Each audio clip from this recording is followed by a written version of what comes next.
Real estate market എന്ന് പറയുന്ന ഒരു സൈക്കിൾ പോലെയാണ്. അത് എപ്പോഴും ഹൈ തന്നെ ഇരിക്കണമെന്നില്ല, അത് ഡൗണും ആവാറുണ്ട്. ഇപ്പോൾ ഈ ഹൈയിലും ഡൗണിലും നമ്മൾ എങ്ങനെ പൈസ ഉണ്ടാക്കുക എന്നുള്ളതാണ് നമ്മൾ നോക്കാനുള്ളത്. ഒന്നാമത്തെ കേസ്, നമ്മൾ ഹൈയിലിരിക്കുന്ന സമയത്ത് അത്യാവശ്യം നല്ല പ്രീമിയം ലൊക്കേഷനിൽ ഒരു പ്രീമിയം ഡെവലപ്പറിൻ്റെ പ്രോപ്പർട്ടി നമ്മൾ വാങ്ങിച്ചു വെക്കുക. യൂണിറ്റ് നല്ല സെലക്ട് ചെയ്ത് വ്യൂ ഒക്കെ ഉള്ള നല്ല യൂണിറ്റ് സെലക്ട് ചെയ്ത് വാങ്ങിച്ചു വെക്കുക. എന്നിട്ട് ഹോൾഡ് ചെയ്യുക.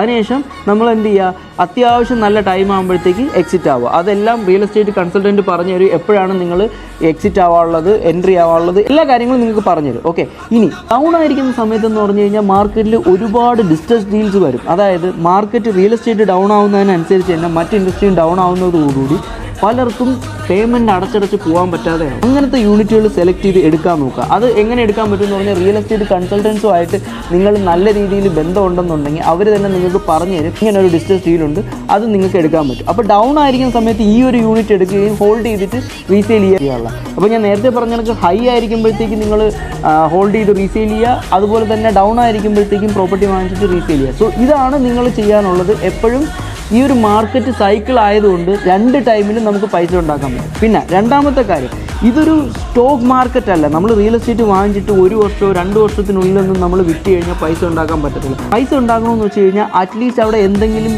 പ്രത്യേകിച്ച് വരേണ്ട കാര്യമുണ്ട്. അതായത് ഇപ്പോൾ ഉദാഹരണം പറയുകയാണെങ്കിൽ അൽ മക്തൂം ഇൻ്റർനാഷണൽ എയർപോർട്ട് വരുന്നതുകൊണ്ടാണ് ദുബായ് സൗത്തിൻ്റെ അവിടെ എല്ലാം പ്രൈസ് ഇൻക്രീസ് ആവുന്നത്. അപ്പോൾ നേരത്തെ ഇൻവെസ്റ്റ് ചെയ്തവരെല്ലാം ഇപ്പോൾ പൈസ ഉണ്ടാക്കുന്നുണ്ട്. അങ്ങനെ ഓരോ കാര്യങ്ങൾക്കും ഓരോ ഫാക്ടേഴ്സ് കൊണ്ടാണ് പ്രൈസ് ഇൻക്രീസ് ആവുന്നത്. സോ ഇതൊക്കെ നിങ്ങൾക്ക് അറിയണമെന്നുണ്ടെങ്കിൽ ഒരു കൺസൾട്ടൻറ്റുമായിട്ട് നല്ല രീതിയിൽ ഫ്രണ്ട്ഷിപ്പ് വെച്ച് കഴിഞ്ഞാൽ എപ്പോൾ ഇൻവെസ്റ്റ് ചെയ്യണം, എപ്പോൾ നിങ്ങൾ അതിൽ നിന്ന് എക്സിറ്റ് ആവണം എന്നുള്ള കാര്യങ്ങൾ, ഇപ്പോൾ റൈറ്റ് ടൈമാണോ ഇൻവെസ്റ്റ് ചെയ്യാനുള്ളത്, റൈറ്റ് ഡെവലപ്പറാണോ, റൈറ്റ് പ്രൊഡക്റ്റ് ആണോ എന്നുള്ളതെല്ലാം നിങ്ങൾക്ക് മനസ്സിലാവാൻ പറ്റും. അപ്പോൾ നിങ്ങൾ എപ്പോഴും ഒരു നല്ല കൺസൾട്ടൻറ്റുമായിട്ട് സൗഹൃദത്തിൽ ഇരുന്ന് കഴിഞ്ഞാൽ നിങ്ങൾക്ക് ഇങ്ങനെയുള്ള കാര്യങ്ങൾക്കുള്ള അപ്ഡേറ്റ്സ് എപ്പോഴും ഉണ്ടായിരിക്കും.